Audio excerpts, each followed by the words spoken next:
Wesh wesh les amis.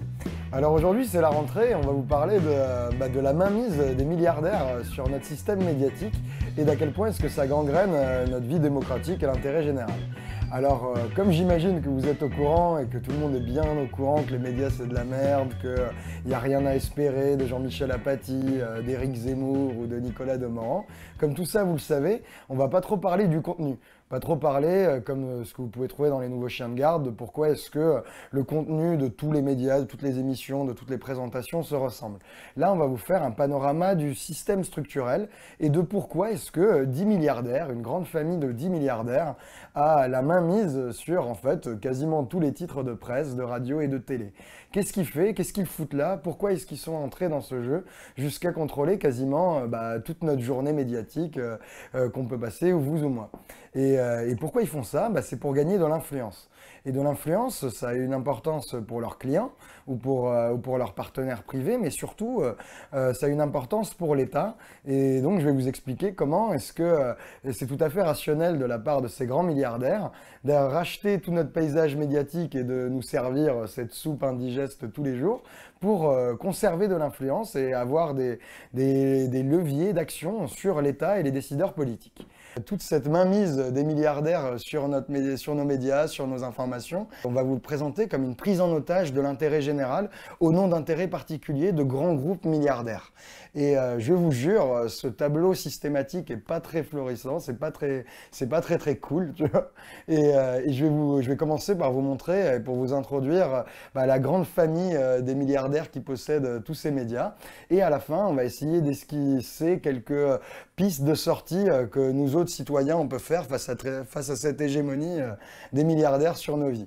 Donc je vais commencer par vous faire une petite liste, dresser un petit tableau de qui possède quoi, et vous allez voir qu'à la fin de cette liste, vous reconnaîtrez toutes les chaînes de télé privées de France, vous reconnaîtrez tous les grands quotidiens nationaux, Le Monde, Le Figaro, Libé, tout ça, énormément de presse quotidienne régionale, vous reconnaîtrez tous les magazines qui comptent, hebdomadaires, l'Express, Le Point, Le Nouvel Obs, et vous vous rendrez compte qu'à la fin, c'est 10 milliardaires qui possèdent vraiment toute l'information de France. Donc je vais commencer ma liste, accrochez-vous et faites attention, ça pique. Donc commençons par Bolloré. Donc Bolloré, vous voyez, France-Afrique, ami de Sarkozy, tout ça. Bolloré, il vient de racheter Canal via Vivendi. Et derrière Canal, il y a en plus iTélé, Direct 8, D17, Direct Matin, donc aussi des journaux, et Dailymotion, une plateforme internet. Donc il est un peu partout, c'est quand même déjà un bon gros poisson qui possède une des plus grandes chaînes privées françaises. Ensuite, il y a Drahi. Drahi, c'est le PDG de SFR Numéricable, et lui, il vient de racheter Libé. Et non content d'avoir Libé, il s'est dit qu'avoir un magazine, ce serait pas con. Donc il a l'Express, l'Expansion et quelques autres petits magazines qui gravitent, mais ça lui suffisait pas. Donc il s'est dit qu'une chaîne de télé, ce serait bien. Et Double Crème, si c'est une chaîne d'info, donc en plus il a acheté BFM TV et RMC pour avoir aussi un pied dans la radio. Donc vous voyez qu'il a un peu de tout, il a le portefeuille complet, presse, magazine, radio, télé. Ensuite, il y a le consortium de Le Monde, Le Nouvel Obs, Courrier International et Télérama. Donc ce consortium qui gravite autour du Monde et du Nouvel Obs, ça a été racheté par un trio de milliardaires et d'hommes d'affaires, qui sont le trio BNP, donc Pierre Berger, l'héritier d'Yves Saint-Laurent, machin, ami du PS, tout ça. Pierre Berger, il a aussi Tétu, en plus d'avoir acheté ce consortium. Le troisième du trio BNP, c'est Xavier Niel. Xavier Niel, c'est le PDG de Free. Et lui aussi, non content d'avoir Le Monde et le Nouvel Obs, il s'est dit que quelques autres titres, ce serait bien. Et il a Atlantico, Causeur et le Huffington Post. Donc lui aussi, il est sur la presse et la presse sur le web. Et le dernier, le P de BNP, c'est Mathieu Pigasse, un grand banquier d'affaires, pantouflard de Bercy, ex du cabinet de Fabius et de Strauss-Kahn. Et lui, en plus d'avoir Le Monde et le Nouvel Obs, il a Les Inrocks et Radio Nova. Donc c'est solide, c'est bien solide. Et voilà pour BNP qui possède Le Monde et le Nouvel Obs. Ensuite, il faut continuer avec les quotidiens, puisque là, on a eu Le Monde et Libé, il nous faut Le Figaro. Et qui a Le Figaro? C'est notre ami, moi c'est mon préféré, c'est le sénateur UMP, corrupteur notoire et mec sans gêne et sans honte dans les palais de l'Assemblée. C'est Serge Dassault. Et Serge Dassault, il a notre Figaro et une bonne dizaine de titres de presse quotidienne régionale, avec des gros tirages, et donc en fait il maîtrise l'essentiel de la presse quotidienne qu'on peut lire en province, et notamment les hebdomadaires qui sont en supplément de toute la presse quotidienne régionale. Donc Dassault, lui, son truc c'est les journaux et les journaux de droite. Ensuite, il y a Bernard Arnault. Lui, c'est la première fortune de France, LVMH, Louis Vuitton, tout ça. Et lui, il s'est spécialisé dans la presse économique. Il a acheté Les Échos et quelques autres hebdomadaires économiques. Donc là, je ne sais pas si vous suivez, hein, mais Les Échos, Nouvelle Obs, L'Express, on commence à avoir pas mal d'hebdomadaires importants. Et en plus, il vient d'acheter Le Parisien aujourd'hui en France, qui est un des plus gros tirages de la presse quotidienne régionale. Donc il commence à vraiment prendre pied dans la presse aussi, bien qu'il vienne du luxe à la base. Ensuite, il ne faut pas oublier la télé. Il y a la télé de notre ami Bouygues. Donc Bouygues, il a acheté TF1 en 87. Il y a plusieurs chaînes de télé qui gravitent autour, dont la plus importante, c'est clairement LCI, puisque c'est une chaîne d'info. Et donc là, je ne sais pas si vous suivez, on a déjà dit LCI, BFM et iTélé qui sont achetés par tous les milliardaires. Donc toute notre petite musique d'information, c'est eux qui la tiennent. Et donc Bouygues, il a TF1, LCI et il vient d'acheter Eurosport aussi. Donc ça fait une bonne prise sur notre télé, et c'est le leader, la chaîne leader privée, donc c'est important. Ah, ensuite, j'ai oublié, pour compléter tous les hebdomadaires de référence, il ne fallait pas oublier Le Point. On avait l'Express, le Nouvel Obs, il nous faut Le Point. Et qui a Le Point? C'est notre fantastique Pinault. François Pinault, c'est La Redoute, le luxe... Et plusieurs autres, et du bois aussi, je crois, du bois et du papier. Et donc Pinault, il nous permet de compléter notre trio d'hebdomadaires. Et donc quand vous lisez un quotidien ou un hebdomadaire de référence, vous tombez dans notre club de 10 milliardaires. Donc voilà pour Pinault. Et enfin, la liste ne serait pas complète et le tableau pas complet sans un des meilleurs de tous, Lagardère. Lagardère qui détient quelques magazines de merde, Elle, Paris Match. Il a le JDD, qui a pas un quotidien, un hebdomadaire, mais qui a une diffusion nationale. Il a aussi des radios qui comptent, comme Europe 1 et Virgin. Et il ne faut jamais oublier que derrière Lagardère, il y a aussi le groupe Hachette. Et le groupe Hachette, c'est absolument hégémonique dans l'édition. C'est-à-dire que quasiment n'importe quel livre que vous lisez, que ce soit le livre de poche, Fayard, Calment-Lévy ou Hachette, appartient en fait à Lagardère. Donc là, on voit que non seulement quasiment toutes les télévisions privées appartiennent à des milliardaires, toutes les chaînes d'information appartiennent à des milliardaires, tous les quotidiens nationaux, Le Monde, Le Figaro, Libé appartiennent à des milliardaires, quasiment toute la presse régionale, et les hebdomadaires habituels qui comptent. Donc, et aussi quelques radios. Donc on voit que le panorama est complet et que nos 10 milliardaires contrôlent quasiment toute notre journée et toute l'information qui arrive à nos oreilles en une journée. Donc déjà là, on peut s'inquiéter légèrement. Et on peut s'inquiéter légèrement, d'autant plus que tous ces titres, en fait, ne font pas tellement de bénéfices. Il y a même, la presse est tellement en difficulté que la plupart de ces titres font des pertes régulières, enregistrent des pertes régulières, et notamment le Figaro. Donc là, il y a 10 milliardaires qui possèdent tous nos médias et qui font pas d'argent avec. Donc bon, ça sent pas très bon parce qu'a priori, ces Gugus, ils préfèrent faire de l'argent que rendre service aux citoyens. Donc on peut un peu s'inquiéter de qu'est-ce qu'ils foutent dans des secteurs économiques qui leur rapportent que dalle et qui, pourtant, ils n'arrêtent pas d'augmenter leur participation petit à petit, ils rachètent les titres. Donc moi, j'ai envie de vous dire que s'ils font ça, c'est parce qu'il y a un acteur économique important dans chaque secteur d'activité originelle de tous ces milliardaires, c'est l'État. L'État, il a un pouvoir ou de commande ou de régulation très important sur chacun des secteurs d'activité de ces milliardaires.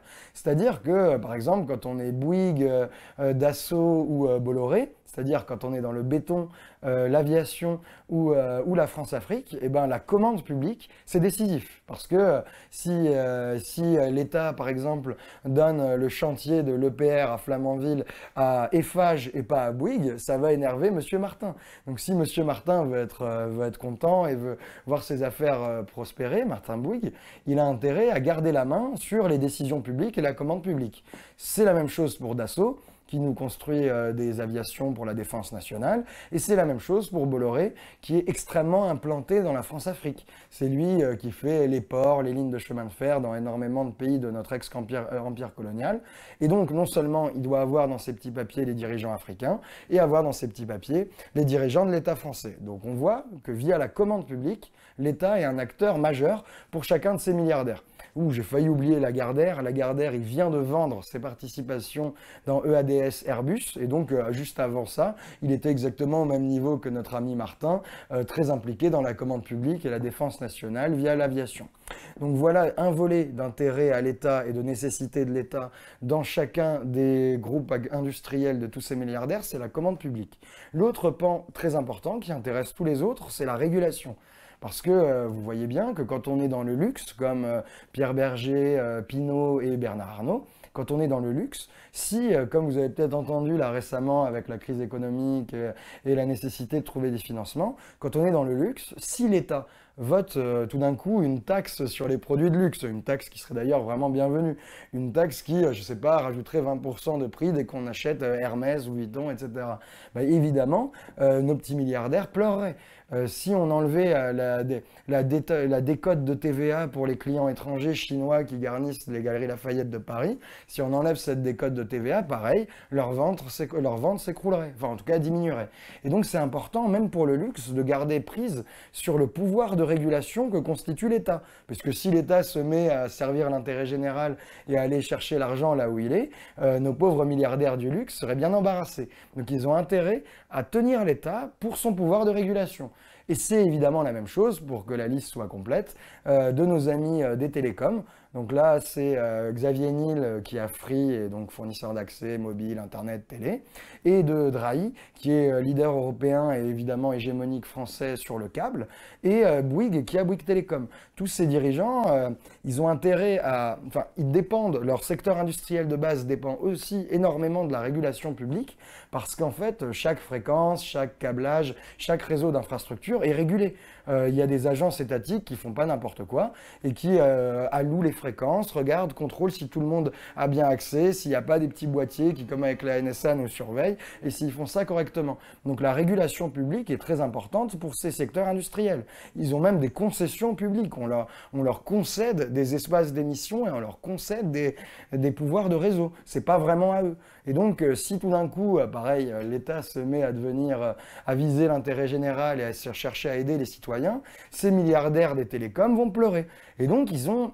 Tous les milliardaires, là je pense que je les ai cités tous ces milliardaires, enfin non, j'ai oublié Mathieu Pigasse. Mathieu Pigasse, c'est des banquiers d'affaires, et lui, il a intérêt à l'État parce que l'État lui refourgue des opérations juteuses. Il a par exemple fait énormément d'argent dans la fusion GDF-Suez.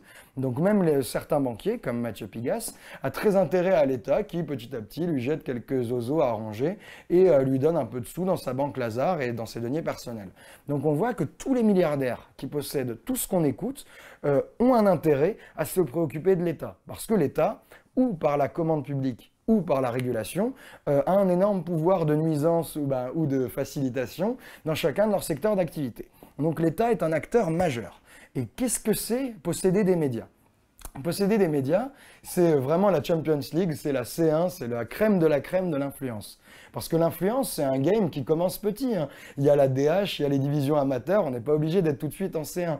L'influence, pour influencer quelqu'un, le moyen le plus cheap pour les newbies, les nouveaux venus, c'est la corruption. Et ça se fait encore assez bien, même à haut niveau. Vous rappelez-vous de Bolloré, du yacht, du jet privé qui donne à Sarkozy. Donc ça se fait bien, la corruption, mais c'est un game de newbie. La corruption, c'est je vous passe un petit dessous de table et on peut le faire depuis une petite entreprise de BTP ou de travaux qui va refaire le plafond de la mairie, jusqu'à un game très haut. Mais pour nos milliardaires, la corruption, ça ne va pas permettre de tenir tout l'État, puisqu'il faudrait corrompre chaque décideur individuellement.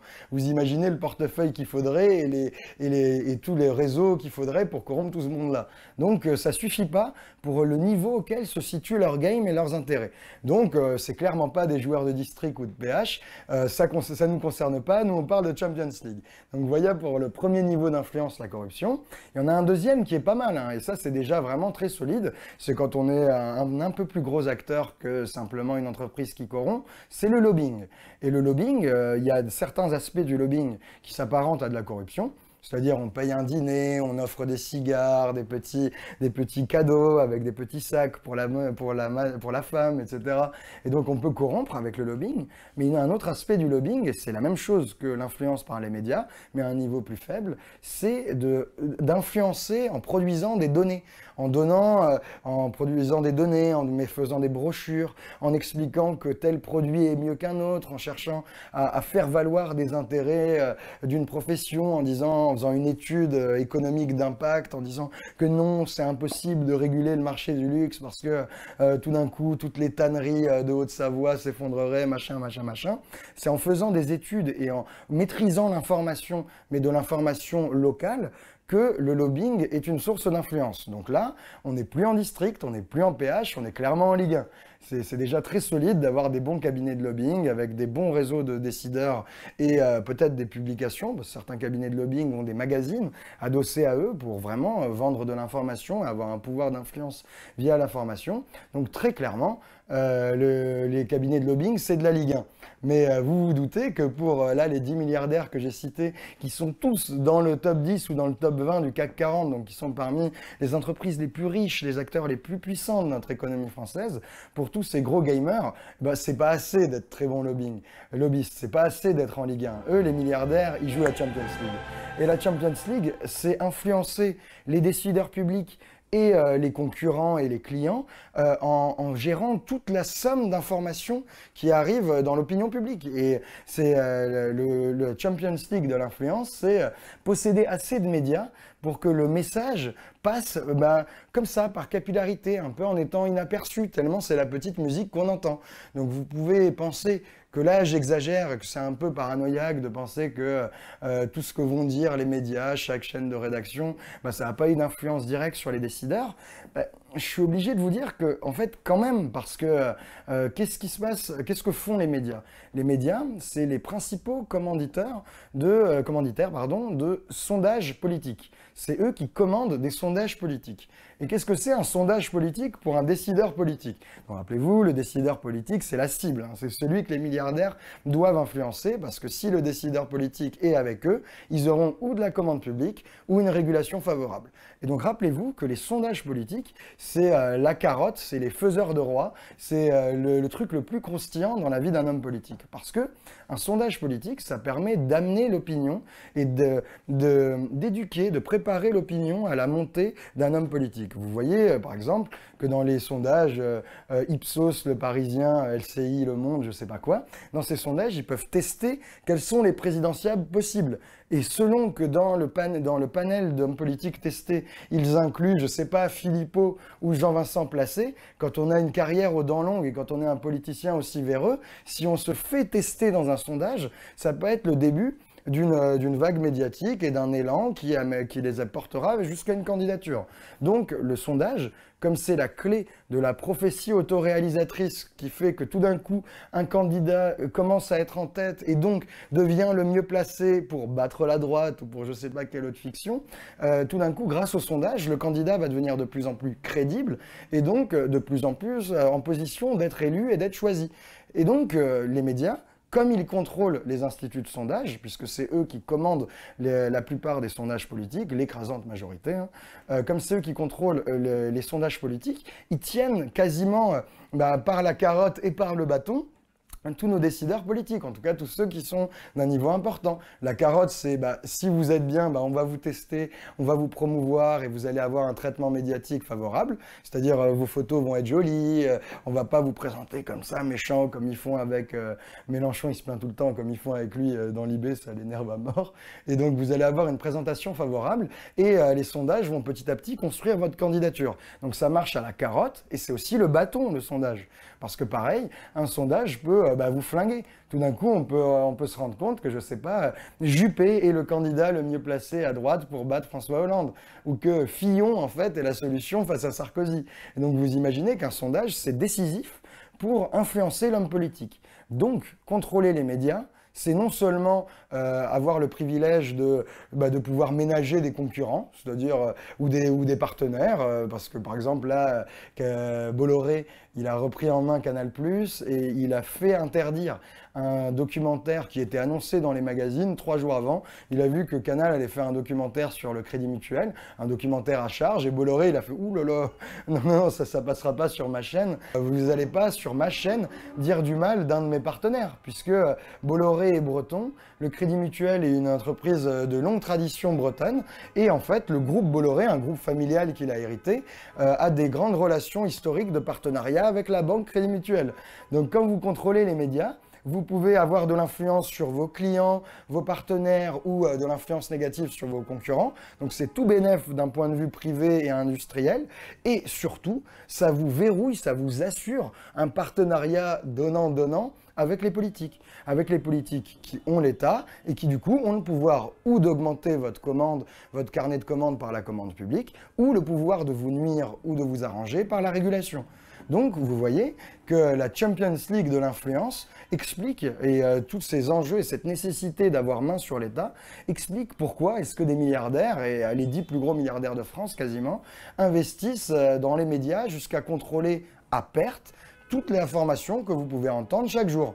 Donc bon, là je suis d'accord, le tableau est alarmiste et la situation n'est pas bonne et je vais encore l'aggraver un peu parce que ce qu'il y a d'extrêmement grave là-dedans, c'est qu'évidemment, ce niveau de concentration, ce niveau de dépendance d'une mission d'information d'intérêt général qui devient gangrénée dans la main, prise en otage par des intérêts privés, ce niveau de dépendance de l'information face à des intérêts privés de milliardaires, eh ben, il contrevient à énormément de principes, ça va sans dire. C'est extrêmement peu démocratique. Et c'est pas une nouveauté que de le dire, ça existe dans la Déclaration universelle des droits de l'homme, même dans celle de 89. Ça a été rappelé par le Conseil national de la résistance dans des ordonnances en 44, que la concentration médiatique était une menace gravissime pour la démocratie. Ça a été rappelé d'une manière détournée dans le préambule de la Constitution de la 4e République, donc quelque chose qui fait toujours force de loi maintenant, et ça a été rappelé dans la Déclaration européenne des droits de l'homme. Donc vous vous doutez que là, on est dans une situation qui, si l'État faisait comme ses missions l'amènent à faire, faisait comme il a toujours dit qu'il était, si vraiment l'État était démocratique, eh ben des agences de contrôle auraient agi. Le CSA, l'autorité de la concurrence ou la société de régulation des fréquences et des télécommunications, chacune de ces 3 agences de contrôle a dans ses missions de lutter pour l'indépendance de la presse, de lutter pour le pluralisme, de faire attention aux concentrations. Mais aucune de ces agences d'État n'a agi, personne n'a rien dit. Aucun politique n'a essayé, comme ils ont essayé un tout petit peu en 84, aucun politique n'a essayé de faire passer une loi pour assurer l'indépendance de la presse. Non, non, rien du tout. Un peu comme ça, systématiquement, comme si une chape de plomb s'abattait sur les esprits de nos autorités de régulation et de nos décideurs. Cette chape de plomb empêche tout le monde de réguler. Et donc, comme il n'y a aucune régulation, on voit que le pouvoir et que l'influence de certains intérêts privés de milliardaires sur des missions d'intérêt général et sur une mission d'information nécessaire pour notre vie démocratique et vie civique, on voit que cette prise des intérêts privés sur notre intérêt général est colossale, puisque personne n'a rien fait, alors même que c'est dans la mission des autorités de régulation et que c'est dans les principes auxquels sont censés tenir tous nos politiques qui n'arrêtent pas de nous chanter les mérites de notre presse libre et de la démocratie française et de critiquer la propagande de Poutine, les systèmes médiatiques verrouillés en Chine, et tac, et tac, et tac. Personne n'a rien fait. Donc vous voyez que c'est assez grave. Et c'est tellement grave que, en contrôlant tous les médias, que ce soit la presse, la radio, la télé, encore une fois, je répète, en contrôlant tous les médias, les milliardaires ont une prise directe sur ce qui va être la vérité, ce qui va devenir réaliste, pragmatique, puisque c'est eux qui nous font la petite musique de comment est le monde. On ne peut pas changer le monde comme ça. C'est eux qui nous disent le monde à longueur de journée, à longueur de dépêche et à longueur de journal cyclique sur iTélé, BFM TV ou LCI. Donc en nous disant ce qu'est la vérité du monde, ils contraignent l'horizon mental de tous les citoyens. C'est une manipulation très insidieuse mais décisive, puisque c'est eux qui vont avoir le monopole du vrai, du réaliste, du pragmatique. Donc ça, c'est une première énorme menace sur notre vie démocratique et nos intérêts de citoyens. Et il y en a une autre que vous pouvez pressentir vu tout ce que j'ai raconté. L'autre menace, c'est la prise et le contrôle sur notre tempo de vie démocratique. Les mecs, dans les médias, en contrôlant les médias, ils peuvent, comme ils nous font là, entretenir une fausse opposition droite-gauche. Ils peuvent continuer à faire des débats contradictoires, le clash entre UMP et PS qui disent exactement la même chose, qui appliquent exactement le même programme économique, mais dans les salles de rédaction, évidemment, ils vont présenter ça comme un duel, reprendre en tweet des phrases chocs qui sont censées être adverses, et donc entretenir ce système démocratique verrouillé, complètement vermoulu et vendu, qui nuit aux citoyens. Et donc, cette prise sur l'intérêt, sur notre vie démocratique et sur ce qu'on imagine être réaliste et sur nos consciences est colossale et structurelle. Parce que même en imaginant un journaliste au cœur pur, même en imaginant un journaliste qui peut monter sur le nuage supersonique de Sangoku, même ce journaliste au cœur pur, lui, il va peut-être faire un papier, 2 papiers, qui vont nuire aux intérêts ou aux amis du milliardaire ou aux intérêts du patron. Mais au bout du 5e, qu'est-ce qui va se passer? On va tranquillement lui dire de se calmer. Son chef de rédaction va lui dire « Ah bah non, il faut que tu t'arrêtes mon gars, sinon on va te placardiser et tu n'auras plus de sujet. » Donc, quand bien même on imagine des forces de rappel, des gens, et il y en a beaucoup, des journalistes qui veulent bien faire leur métier, qui veulent dénoncer les collusions, cette main basse énorme des milliardaires sur notre conscience à nous autres de citoyens, même si on imagine des journalistes au cœur pur qui voudraient faire leur mission d'intérêt général comme il faut, eux, ils tiendraient pas longtemps. Et comme ça, comme par magie, on va les voir remplacés par des clones, par des journalistes qui, comme vous le savez très bien, ne font pas leur travail, entretiennent des fausses oppositions et donc empirent notre vie à nous tous parce que ça éloigne de toute possibilité de changement. Donc vous voyez que cette emprise structurelle des milliardaires sur les médias pour maîtriser et s'assurer de la bonne marge de l'État selon leurs propres intérêts privés et particuliers de milliardaires, toute cette structure qui empêche et gangrène notre vie démocratique, elle n'est pas prête de changer. Elle est tellement pas prête de changer que les politiciens ont l'air de tout à fait s'y accommoder et que personne ne veut lutter contre ça. Donc nous, qu'est-ce qu'il nous reste à faire, nous autres citoyens? Nous, on a quasiment qu'à se démerder nous-mêmes. Franchement, je vous le dis, nous on fait une chaîne YouTube, on essaie de faire ce qu'on peut, mais il nous reste qu'à nous démerder. Allez regarder la presse indépendante sur Internet. Mediapart, sans Mediapart, cette vidéo aurait été infiniment compliquée. Abonnez-vous à Mediapart s'il vous reste un peu de sous, vraiment. Allez voir la presse indépendante sur Internet. Allez voir tous les copains de Bastamag, de Fakir. Il y a plein de petits journaux, il y a plein de petites chaînes YouTube géniales qui rendent visible de l'information que les médias nous cachent et que les médias s'arrangent bien au nom des intérêts de leur patron pour qu'on ne retrouve jamais.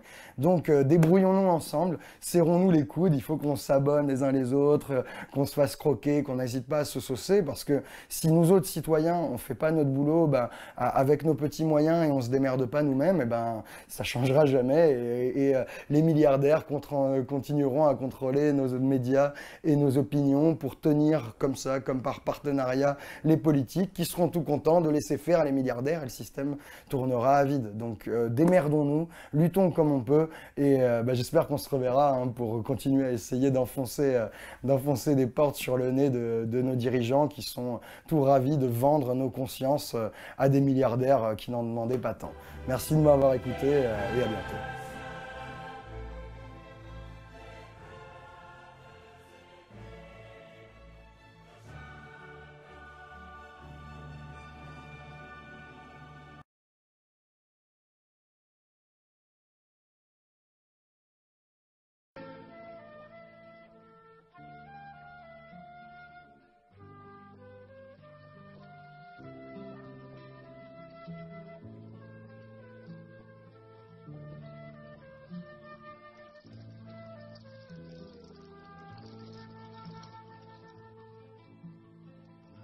Liberté, longtemps je t'ai gardé comme une perle rare.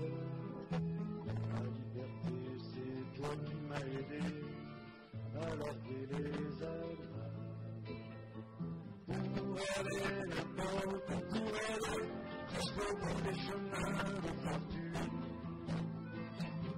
Pour cueillir dans le vent une rose des vents sur un rayon de lune.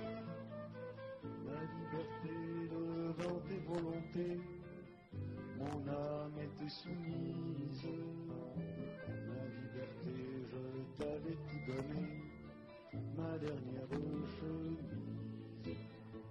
Et combien j'ai souffert pour pouvoir satisfaire tes moindres exigences.